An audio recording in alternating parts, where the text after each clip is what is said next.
Oh man. Hello, everybody. This is Ursula from BEabove Leadership, and I'm here with my best buddy, Anne, and co-founder and partner of BEabove Leadership. And it is April the 2nd, It's April. 2020, and this is our connection preview call webinar with our wonderful community. So welcome, everybody. I was just glad we didn't schedule that yesterday, because April's Fool's Day, God knows what could have happened. You know, I have to say, what was interesting about April Fool's Day was that usually I see lots of funny stuff out there on Facebook and people doing pranks. Didn't really see it yesterday. No. It's like we just, we've had the biggest joke pulled on us that we possibly could. So what could top that? So I know. I was thinking that that the biggest April's Fool has already been put upon us a month ago, so we don't need to do it again. Nobody had the heart. Nobody really had the heart for it. So it's part of the really interesting thing, and I think it leads into what we're talking about today, which is sort of how does life go on? How do we stay stimulated in these times? Manage our stress. All of that. What is the, and I think specifically we're going to talk about kind of what are the pros and cons of virtual learning. Yes. Yeah. And I think that is such a good topic these days, because everything now is virtual, from virtual yoga classes to me doing a virtual ABC mouse with my grandchildren and the that. Everything is virtual now. So it's really looking at what are the pros and cons. And also, I think from a brain perspective, what's our capacity to handling that and all that. Yeah, it's interesting, because as I was thinking about, because this is something we've been thinking about, because everything we do in our training, in our in-person training and in our virtual training, we have a huge, Ursula and I have a huge value on walking the talk. And in this day and age, I think we've seen there's too many examples of teachers, whether they're, of any kind of stripe, who are just sort of talking about the thing, but not really doing it themselves. And so I would not say we do everything perfectly ourselves, but what I will say is we're in the game. Like, we're in the game with it, doing our very best. So one of the things that's always been important to us is that when we're teaching neuroscience and consciousness, is that we do it in a way that is the most in alignment with what we know about how the brain learns and remembers and connects and processes, and what our souls need. So we've always tried to do that. And now we're saying, okay, what does that mean virtually? Yeah, and we've been on a very steep learning curve, and I'm saying we, but I think you've been even on a steeper learning curve. But what we are learning together and collectively, I think, is going to be really helpful for anyone who's about it. I want to be really honest about this, because I think, like the rest of the world, I think part of what we're learning in this time. So let me talk a little bit about some of the limitations, and then let me talk about, let's us talk about some of the limitations we know from science. And then let's also talk about, well, what are the opportunities? Because I really do think there are both. But one of the things that the blessings, I believe, of this time is that it is teaching us that we don't want to live in a virtual world. I don't care how big a geek you are. I don't care how much money you're making, if you are, not you, not the people here, but whoever's, selling the things that are taking us into virtual. I am so grateful for Zoom right now. But not, I think part of the drive to make this more virtual and make this world a bit more, you can just mute. Yep, I'm gonna mute. Just not that we don't love you, but just to keep the line clear. Part of the drive is that it can be monetized, it can be sold. And what I think we're getting a pretty abrupt learning curve around is that what we really long for with each other is the things that can't be sold. So Yeah, and I think it's I think it's like everything else. There can be an over calibration to one side or the other. All in person, and that is the be all and end all. And then the Right. other side is let's do it all virtual because it can be monetized. It's easier. It's more accessible. And somewhere in between, I think really lies the just right. Yeah, I don't want to go back to the days of like beating my clothes on rocks. I really like having a washing machine. I like machines. I like keeping my food cold. I like this thing that I can look through and type on and all of that. I was remembering back, not to go too far down a rabbit hole, but I was remembering 30 years ago when I had a sales job and we had to type the sales. I did everything by the phone. At least we had phones. I'm not that old. But, I was thinking, wow, this is so different and there's so much of it I'm grateful for. But I think we are learning that there's the place at which it just comes down, we want to be with each other. And one of the things that is really interesting from the science perspective on that is that pretty much every system of ourselves, and when Ursula and I in our program, we talk about neuroscience, we talk about consciousness and coaching. When we think of like who we are, we don't just limit it to the brain that's going on up here. We think of how this brain connects to this system, the wisdom that is all within us, and then also how we relate to each other. So we have a pretty broad view of really who we are, not just what's in the cranium. Every system of our being, from mentally to our physical health, is improved by being with each other. Yes. So we literally, by being in physical proximity, our brains work a little more efficiently. Yeah. So that's sort of the thing I want to acknowledge in the virtual space, that we do work better literally being in the same room. And I think it is because we process in such a multi-sensory way, and we literally feel each other's heart resonance and things like that. And we can't do that as efficiently virtually. So we work harder with the senses we have, and it's a little more draining. Yeah, no, absolutely. I just, want to not necessarily add, but highlight that we, as you said, we feel each other, but we also, this whole part about empathy and how we listen really gets underlined and more activated when we are in person. And as you said, it takes a lot more focus and being sort of in here than when we are just sitting next to each other. Yeah, absolutely. So I think I'm trying to think of the other, that's I think the hardest Mm. thing virtually to really fully replicate. I think there are other things that we had sort of hitherto sort of not done as much virtually, that we're realizing we do them in person. We realize you can do this virtually. So things like making sure the learning is embodied. Well, so Ursula's saying I've been on a steeper curve. That's because I just did one of our modules sort of emergency virtually with a whole group in Europe. And one of the things that we found is it was total, get up, stand up. It doesn't matter if we can see your face right now. Feel this, come back, tell us what you learned from that. And so we were able to do the embodied part of the learning, and that was more of a mental block than an actual block. Yes.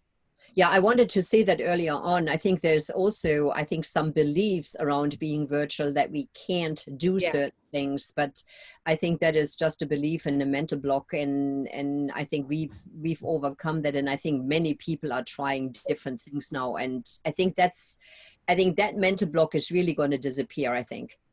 Yeah, and so the people that are already when I was looking at kind of best practices in virtual learning, what I was realizing is there's some things we need to be super like allow for, and I want to talk more about that.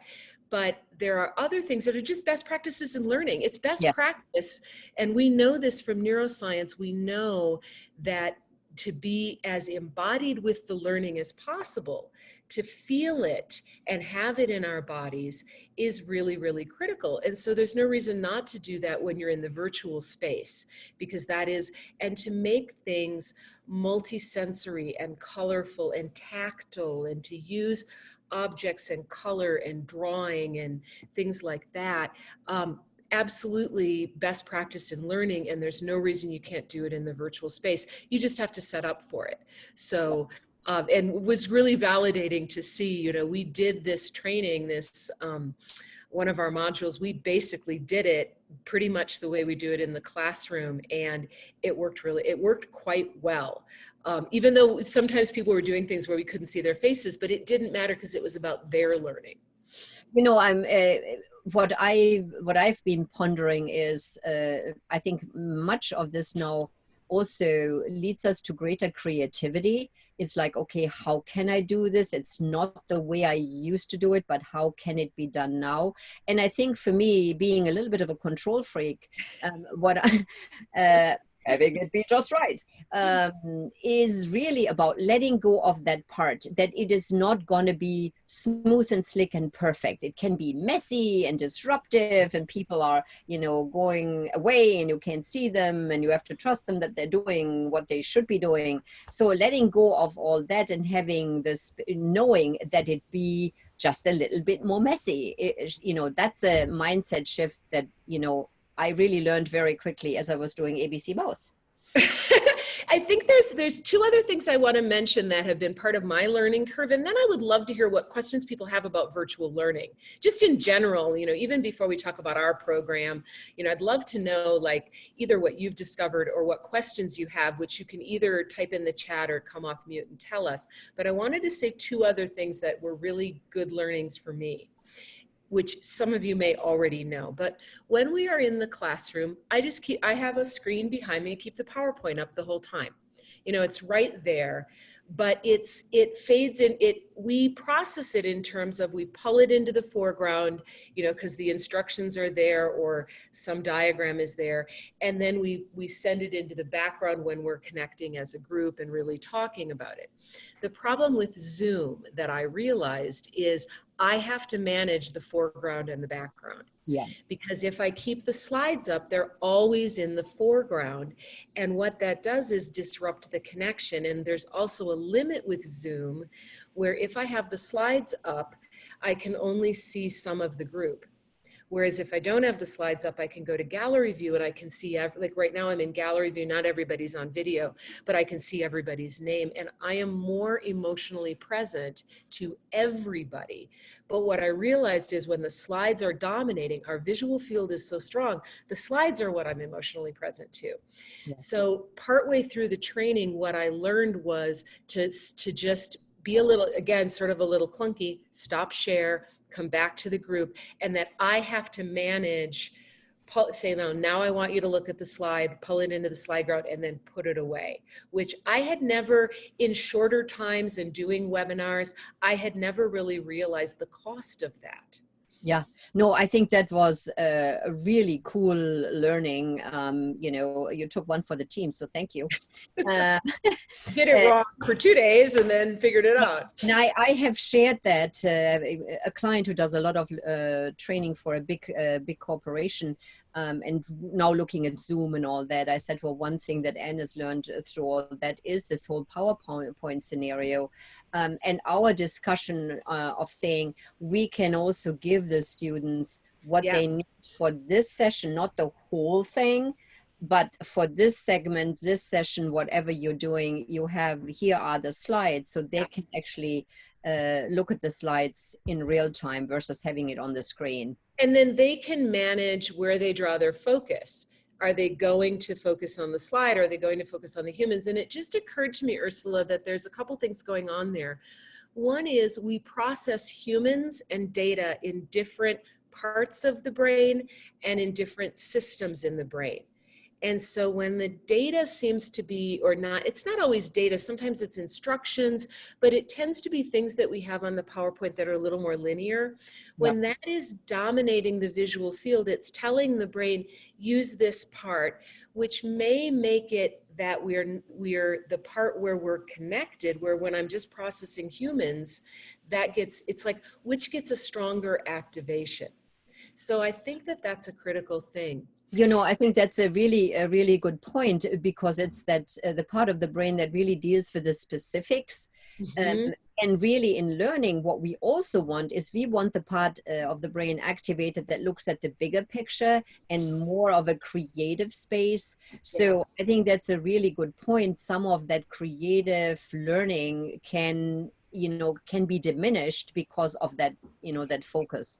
Yeah, and how are we, and really as the person who's leading the call or leading the training, you are cueing the brain as to which is most important. And we're so visual that the neurons that process the visual field are super dominant in the brain.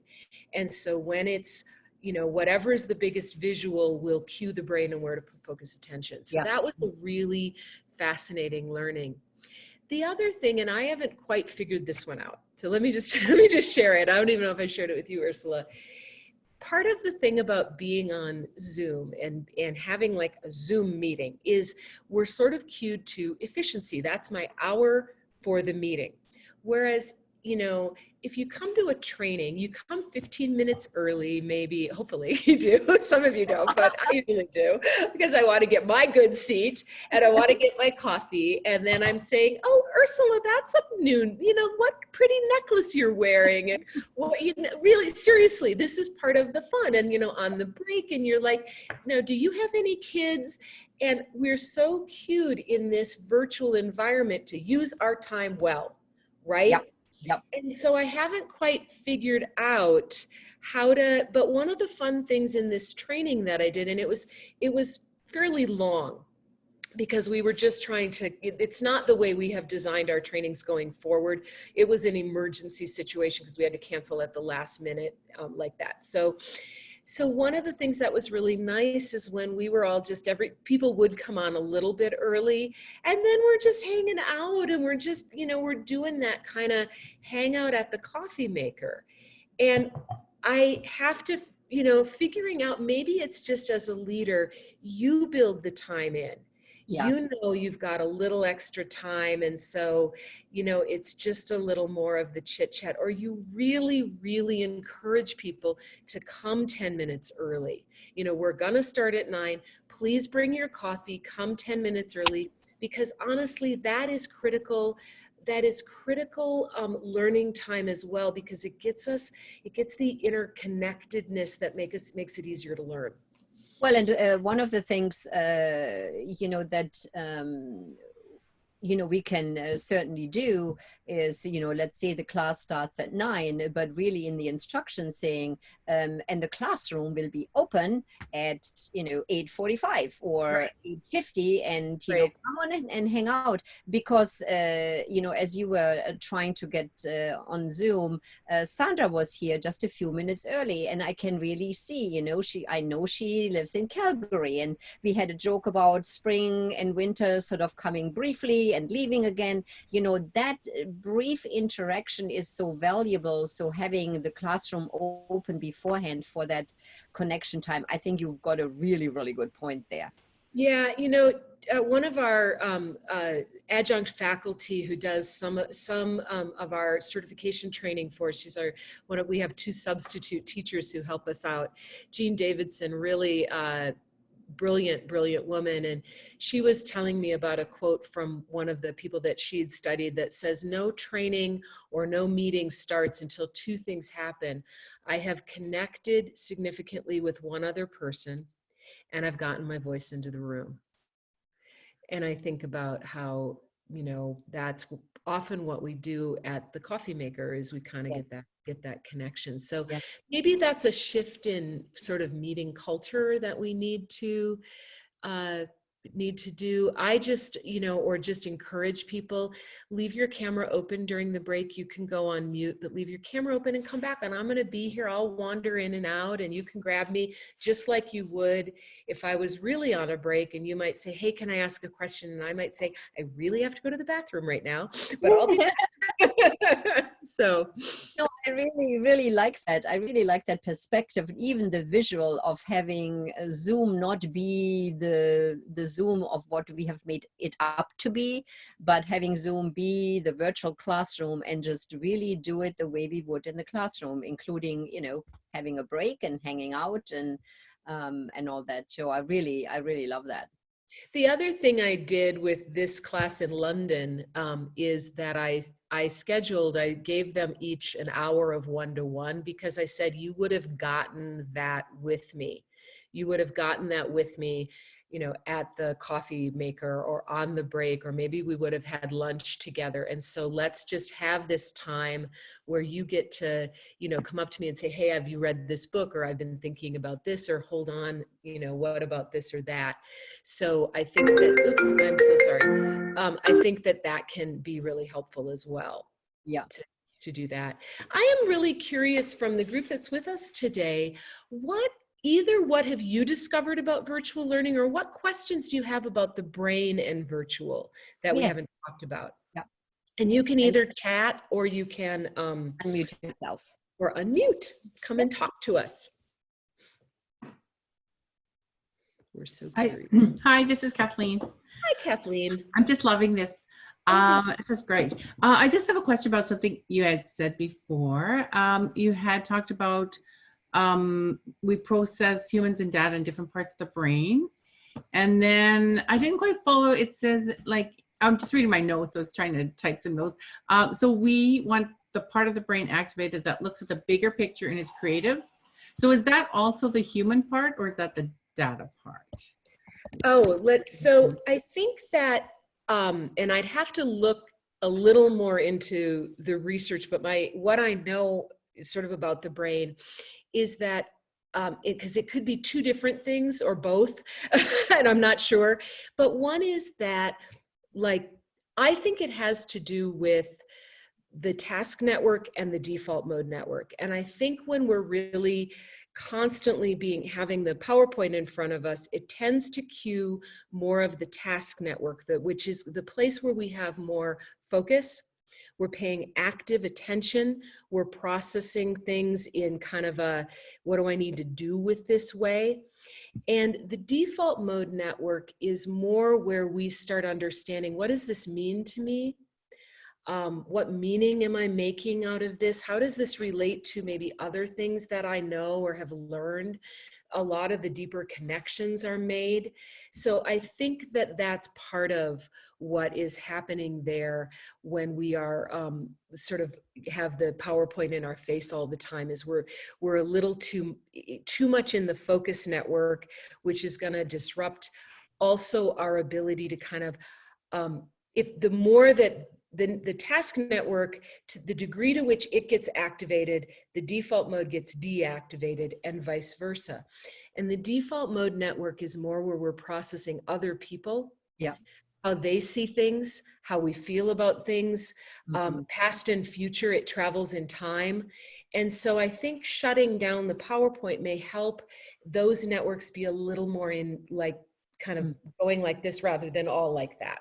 Kind of, sorry, if you're not looking at me, I'm doing my hands. So the task network would, you know, it's not, we don't want to have that one all the way on. We want to have a little flex and flow between us. And I think shutting the PowerPoint slides down helps with that. Yeah, no, I agree. We talk about the two networks very often, use the metaphor of a teeter-totter.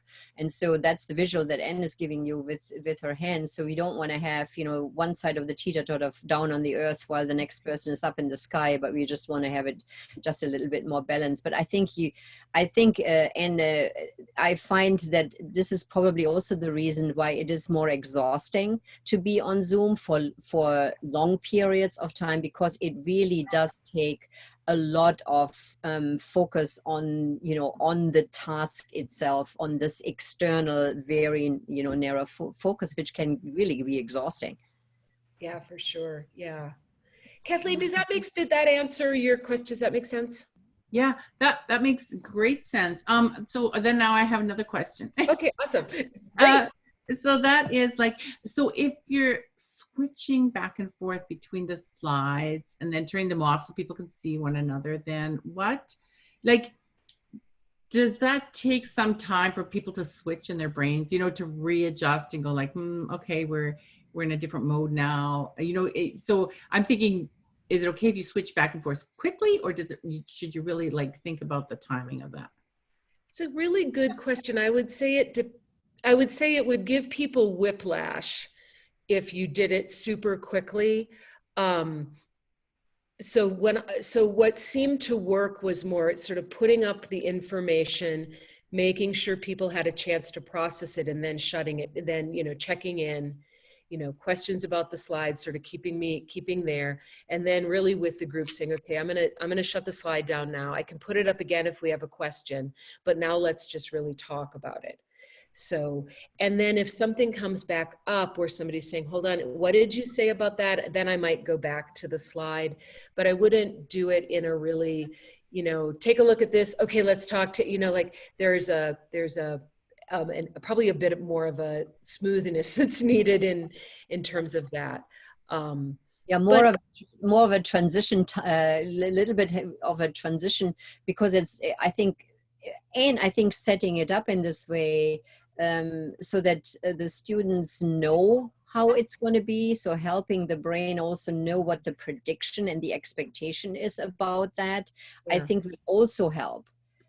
Yeah, and Kathleen, I think part of this is also, if you're a trainer, it's also just the way you do it anyway. Because even in the classroom, you wouldn't be like, look at the slide, now let's talk, you know, you wouldn't be, you know, giving them whiplash anyway. So it's sort of similar to that. Right. But there is that conscious, like choosing to turn off the slide when you're going to focus on the discussion with the individuals that you want, that are in the training. So that I think is really different, like to just really attend to how managing that. And, you know, I guess, and I like the things you're saying, like let people know what's going to happen. Like you can turn up the slide now, and if you want information, I'll put it back on. And yes, just creating that certainty. Yeah, yes, that's very helpful. Yeah, and then as Ursula said, either giving them the slide, or what I was doing was saying, okay, let me show you this, turn to page. So they actually had it in their handouts. I didn't give them the actual PowerPoint printout, but they had it in the handouts. And so I could say, so if you want to take a look, let's work off of the handout, so that they could manage their own switching back and forth. And that's the advantage of either having it tracked in some way that they have in their own control. So if they're confused and can't remember what was in what order, it's written down somewhere for them. I think also can help with that management.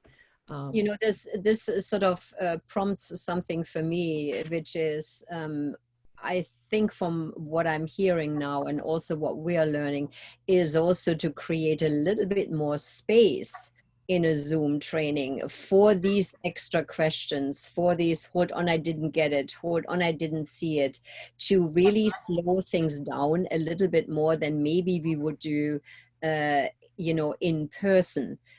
So I think that's because it's sometimes what I have felt in certain Zoom calls, it's like boom, we get there, and then it's boom, boom, boom, boom, boom. And I think it's just that extra transition time. I think we need to build that in and create more space on any call. I think that's right, Ursula. And I think that also goes to just remembering that people are actually processing slightly less efficiently than they would be in the classroom. Yes. That means that two things: more space in the call. Just know it doesn't mean they're stupid. We're not processing as well. Yep.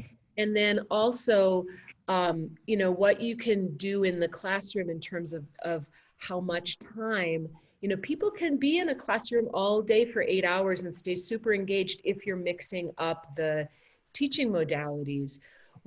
This was just sort of world according to Anne, what I noticed and what the students noticed. So this is, by the way, not something that our virtual program is in 2-hour chunks, and I'm feeling really good about that after having done 4 and 5-hour chunks this weekend.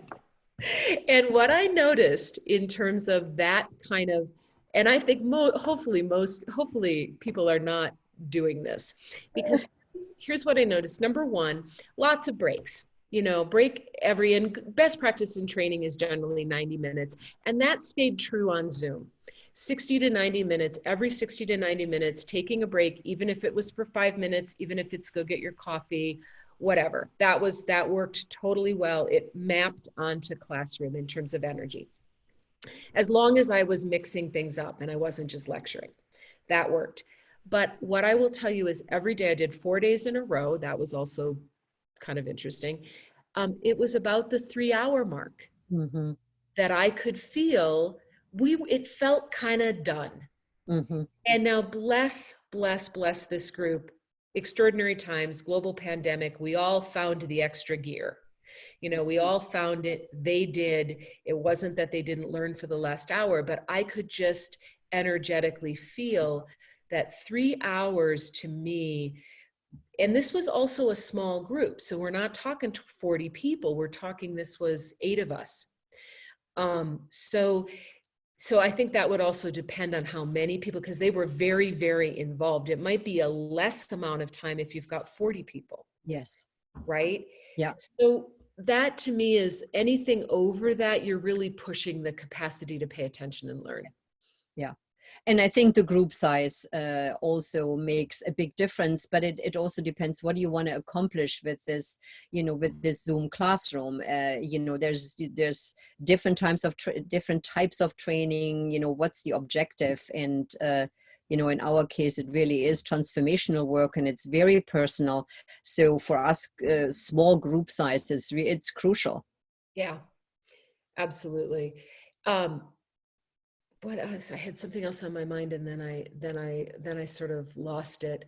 The other, I remember it now, it wasn't that important, but the other thing I would say is that if I had to do that again, and I was struggling with, I mean, the other thing was time zones. So, you know, 7 in the morning for them was the middle of their afternoon. And then they changed daylight savings time. So I was getting up every day really early. I still have bags under my eyes because I'm not caught up on sleep yet, because I live on mountain time. So it wasn't even like Eastern time. So, but if I were to do that again and try to do that, I think it might have worked if we had had like an hour lunch break. Like if we're all in the same time zone and we maybe did 2 hours and then said, okay, you know, go have a lunch break, and then did another 2 hours, I think there might be enough of a reset that you could do 4 hours or even 5 hours or 6 hours that way. But I think we just, all of that in a row was a lot. Yeah. Yeah. What else are you all pondering? Other questions? Insights? Hi, it's Sandra. This last discussion, was exactly the questions that I was wondering about, which is, you know, what is sort of the optimum time? Because in a face-to-face workshop, we could be together for the whole day. Right. But there's no way, you know, I could be on Zoom as a student or as a facilitator for the whole day. I think that would just be torture. Yes. So I was really curious of what have you found as kind of that optimum time frame? So I really appreciate this discussion and how to respect people's energy. And you've also answered, an insight for me was when Ursula, I think you were saying that, and Anne as well, right? We're processing less efficiently. So we're using more energy and we will become more, you know, tired sooner. Yeah. And that was really insightful for me, because I find that if I am doing any kind of online learning, it hasn't traditionally worked well for me. I get very distracted and antsy and I lose my focus.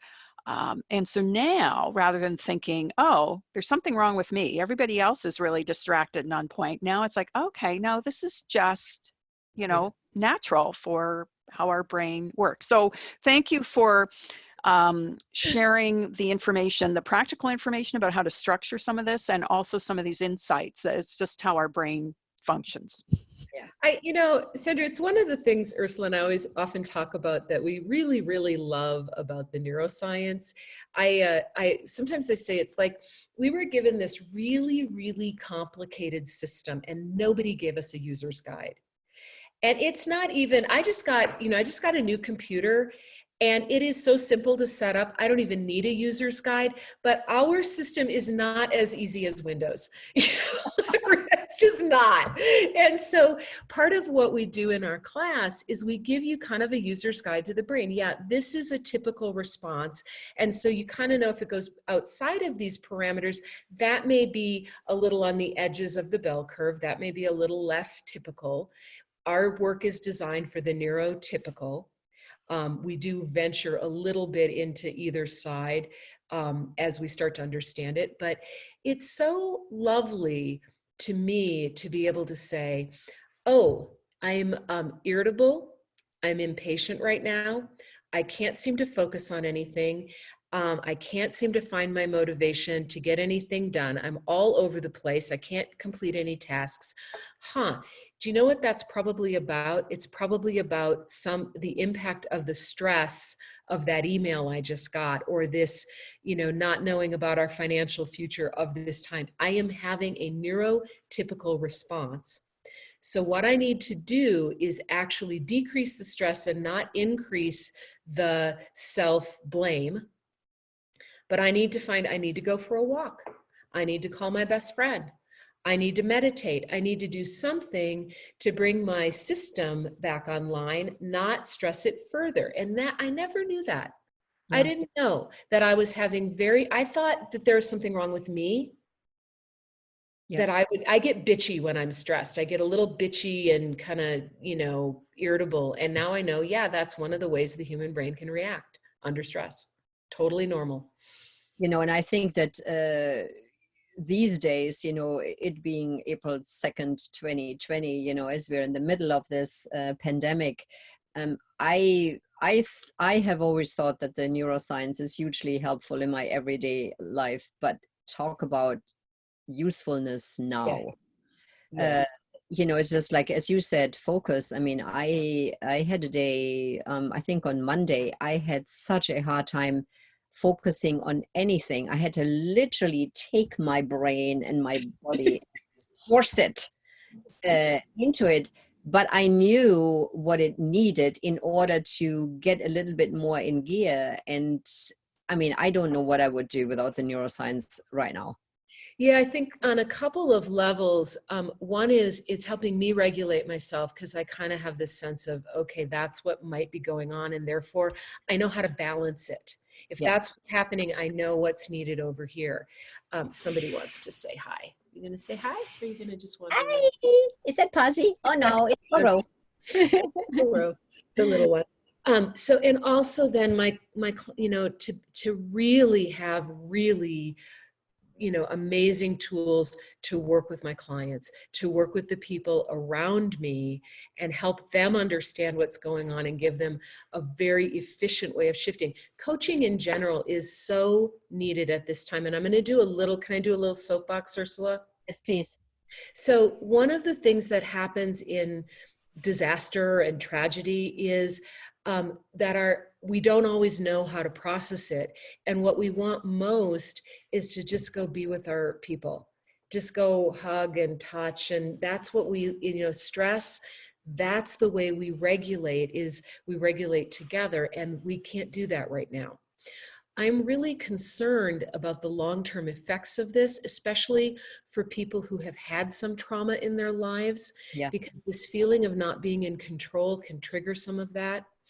At the most basic levels, one of the services we're providing as coaches is we're helping them move this energy.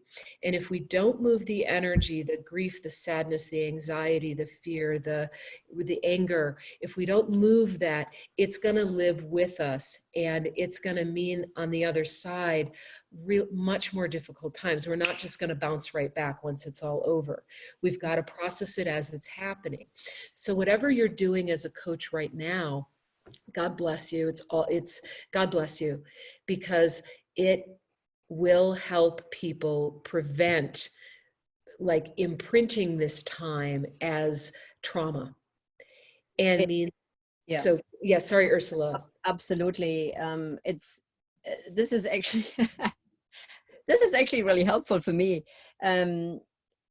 you know, we, as I shared with Sandra early on, we are just in the process of moving from our winter home in Florida and drive up to Minneapolis, where we have a home, as well as where we have children and grandchildren. And as I was pondering, or we were pondering this move up north, I had a conversation with my daughter, and what became clear is that we obviously will not be able to see each other, because, you know, Minnesota has a very good stay-at-home order, and people are really sticking to it. And so she was saying to me, you know, what are your expectations about being with us and seeing the grandkids? And I said, well, I don't have any expectations. I realized that this is probably not going to happen. And when I put the phone down, I was absolutely distraught. Yeah. Yeah. You know, my brain went to this place of, the one thing I want more than anything right now is to be with people, and being forced to not being able to do this totally pulled the rug away from under me. Sure. So this whole concept about us processing the trauma and crisis together is, man, is that ever true? And, you know, I keep thinking about this. This is something I want to research some more, is that, and I think this might come from Peter Levine, who's one of the experts in embodied coaching. And I think this was, if it's not, forgive me, it was one of the experts in this field who's really, you know, embodiment. And he was talking about being in a bad car accident. And as he was laying on the stretcher, because he had to be taken away, he survived obviously and was fine. But as he was being taken away on the stretcher, laying on the stretcher, he was shaking, because that's actually, there are ways that we move energy, and tears are one of them. We're moving chemicals. Shaking is one. And so the EMTs were sort of saying, you know, it's okay, calm down. And he's saying, no, I'm going to shake it out. I'm going to shake this trauma out. I'm going to shake this trauma out of my body. I am in trauma right now, and I'm going to let my body shake it out. And that so struck me as we gotta do our equivalent of shaking it out. So, because he knew it was going to live in his body. There's another guy who wrote a book called The Body Keeps the Score. And so his body was going to keep the score unless he just let it move. And he said it was, and I never would have thought of that. I would have thought of calming the person down. That seems so wrong. And it's sort of, we know as coaches not to do this, thank God. But for a lot, oh, don't cry, it'll be okay. And, you know, I would say to Ursula, cry, like, go cry some more. And if you're angry, beat up a pillow. And you know, when I tell myself to cry, it's amazing how quickly the tears actually stop. You know, it's sort of like when I give permission. So I think that's part of what we need to do, is we need to be the safe place where we say, cry, yell, shake, move it out of your body, because that's what it's wanting to do. That's what the tears and the shaking and everything is for. And what we tend to do is kind of buck it up, access a little more adrenaline to kind of keep going. And we need to not do that, or we're going to come out the other side when we need to rebuild, not able to. So. Yeah, it's an interesting thing from you know, how this lives in our body. I had a really interesting conversation with a client. We were talking about neuroplasticity, you know, the brain's ability to change, but also how our actions and repetitive beliefs are hardwired into the brain. And I was saying to her, you know, we have to really be mindful about how we are thinking about this situation and life right now. We are wiring some actions, beliefs, and thoughts into our brain that are going to stay in there long after this crisis has passed. Right. So it's really looking at, or what are we believing that is either effective or not effective, that will be in there as a neural pathway that we might not want, you know, when July and August rolls around. Well, and I think this is the other thing we're doing as coaches is probably a lot of us are helping our client. I love this quote from Dan Siegel, which is find a story you can live with. Yeah. So I love that because it's so real. So you don't necessarily want to, it's not that your clients or you need to all, or we need to have this like, oh, this is the best time ever, but find a perspective that you can hold it in. Ursula, I'm looking at time and I just wanted to shift gears a little bit and just mention a couple of things. So we are now offering a virtual version of our program using our best practices. And I want to say a couple of things about what's sort of cool about it and actually the part about it that we can't do in the classroom that we're so excited about. Yeah. So two things that come up for me and then want to hear what comes up for you. One is the obvious. I just got a LinkedIn message from a guy in Saudi Arabia who found the 7 levels and was totally intrigued by our model. And he wants to get into this, he's going to do his coach training. And I'm like, this is so cool because I really doubt we would ever do a training in Saudi Arabia. So we can have that perspective of the world and be together. That's number one. Number 2 that I think is pretty darn cool is we can slow it all down. Yeah. So if we have you, the way we do it in person, which works and is fun and has its benefits, is we do generally 4 days, then a month off and then another 4 days, or we sometimes do intensives where we do 4 days, 2 days off, 4 days. That is a lot of information for your brain to take in. And the way we do it, it works and it's fun. But I'm excited about what happens when we do 2 hours. Then there's some personal work and practice. And then we come back the next week and we do another 2 hours. So the brain has a chance to ponder and make connections and all of this in a way that that it just doesn't have the time for as much in the classroom. And I have one other thing to say, Ursula, sorry. The other thing about that is that when we look at this timing, I have done a lot of teaching. I teach for a university program that's more in the basic coaching, and we do an hour and a half. And what I like kind of about an hour and a half is everybody's always sort of left wanting more. So back to Sandra, sort of your comment about timing, I'm thinking 2 hours is probably absolutely perfect for this level of depth of learning where we get a chance. In an hour and a half, we don't get a chance as a class to chew on it as much. Or that I can bring the information, demonstrate a coaching tool, a couple of questions. So I'm excited about 2 hours. I'm excited about international, and I'm excited about slowing it down. Yeah. So yeah, what else for you? That is all what really I am excited about as well, especially the slowing down and having students not only chew on it, but there's a different integration of the knowledge when they have a whole week to read it, to look at so everything is going to be recorded so they can listen to the recording again, they can practice, and it has this wonderful spaciousness. I also think because it's a 40-week program divided into 4 quarters, and each quarter in between has a big break. So it's a little bit like a school year. I really think that this will really bond the community. I mean, think about spending almost a whole year together with a very small group of amazing coaches that are all on the same journey. I think this will really, really create a lot of connection and bonds. Yeah, and the breakdown of this is all on our website under Neuroscience Programs Virtual. So if you want to know more about the details, it's out there. But I think the other interesting thing, when we're in the classroom, we don't record it. That would be sort of weird and be beyond our technological capacity and send us completely into stress mode.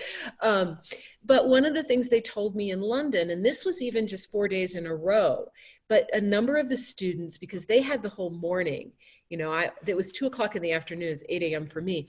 A number of the students said, I sort of lost focus, but then I went back and looked at the thing and I remembered how you said this. And so it gave them this, capacity to be able to go revisit the conversation, which is different than just sort of consuming a video, because they were part of it and they knew they were going to be part of it again the next day, and they could ask me questions about it. So I also think the interactive nature, this stuff is complicated. You need to get your voice into it. You need to be doing it. I don't think there's a way to learn neuroscience from just going and doing a whole bunch of free videos.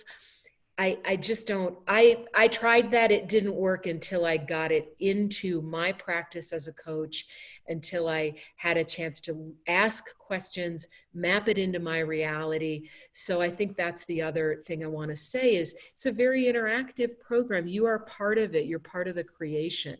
And I think that's also a best practice in learning. Yeah, absolutely, especially as it comes to coaching, because the things that we teach, the tools that we share are for coaches to work with their clients. So it really is wonderful that they can take what they learn and have a whole week of experimenting and testing it out. Let me say one more thing, and then I want to see if there's any other questions. And this is not yet current on our website, but because of coronavirus, one of the things that we have done is we've switched to monthly payments to make it much more affordable. So there's no big chunk up front. I think our virtual program ends up being like $360 a month, which is, Ursula says, that's, maybe 1 or 2 coaching clients. So we've really tried to meet the needs. We're also really open to that. If there's financial hardship, please let us know what would work for you. This is our passion, is to bring this work into the world.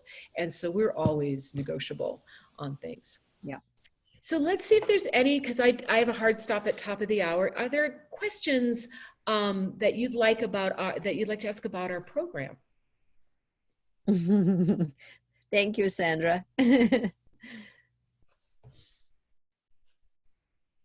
Or anything. We're sort of like, ask us anything. Yeah. I do have a question about the program. I've been thinking about doing this for a number of years, the in-person, and the timing just never worked. And so this year I thought, well, this year I'm going to go to Santa Fe. And then of course we know what's happened this year. So I'm really excited about this virtual option. And as I said before, I'm not really a fan of virtual learning historically, but now I'm thinking just from this Zoom experience, I'm like, whoa, this could actually be quite good.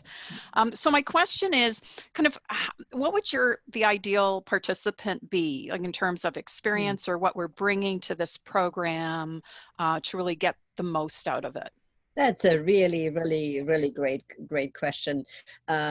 I think what we're looking for is somebody who is curious and open and really interested in the connection between neuroscience, coaching, and transformation. We've been talking a lot about neuroscience this morning, but really the other big piece of our program is our model of transformation, or model of effectiveness, the 7 levels. So all that, and then ideally a coach that at a minimum has done the basic coach training. Many of our students, the students really vary from coaches that are in a certification program to coaches that have been coaching for 20 years and everything in between. But really what is lovely, if you've been coaching for a little while, you then have the clients that you can test all this out on. You come with your stories, your questions that are then really directly applicable to your coaching practice. So that's what I would say, about that. And we've had people that are any place from just completed their classroom training, but they're just those absolute hungry learners. And then we've had people, and they have said, oh my gosh, now it makes so much sense. Because when I was classroom trained, I didn't know the why of what I was doing. And then we've had people who've been literally coaching longer than me and Ursula. Many of them, we've had many coach teachers, coach trainers. And they have said 2 things. One is, now I know why, all of the stuff I've been doing. And they've also said it's given new breath to my coaching. Yes. So either end of things, as long as you're a curious learner, you will not be out of your depth if you're a newer coach, and you will not find it boring if you're a more experienced coach. And if you're a coach trainer, oh my God, this will up your training game as well, because you'll just have so much more context. The other thing I want to say is that often I get questions from potential students about the neuroscience, you know, do I need to have a neuroscience background, a science background? And the answer to that is no, you just need to be curious about the neuroscience. What Anne has done, and then, you know, together with me, you know, Anne is doing all the research, and then we translate what we are hearing and what we are seeing to make it digestible for you. So Anne does all the work. We translate. No, we both work really hard. And then, but also all the books, and then one more thing, and then I have to jump off. But the other thing is that if you do have a neuroscience background, we are absolutely committed that what we're bringing you is the most rigorous, the most cutting edge, and you will not feel like this is neuroscience for dummies. It's, but it's accessible. And so some programs kind of say they do neuroscience, but they're giving you a very top line, basic, you know, reactive brain. Oh my God, no. Deep, complex, but accessible. That is our brand and our commitment. So sorry I have to run. I actually have to do an exam with one of our students who's been all the way through. It's lovely. Sandra, please come and join us. And Kathy, send me an email and we can chat one-to-one, because that would be great. That's great. Okay. Bye everybody. Cheers. Bye everybody. Good morning, and everything is on our website, BEaboveleadership.com. Okay. Bye-bye. Take care.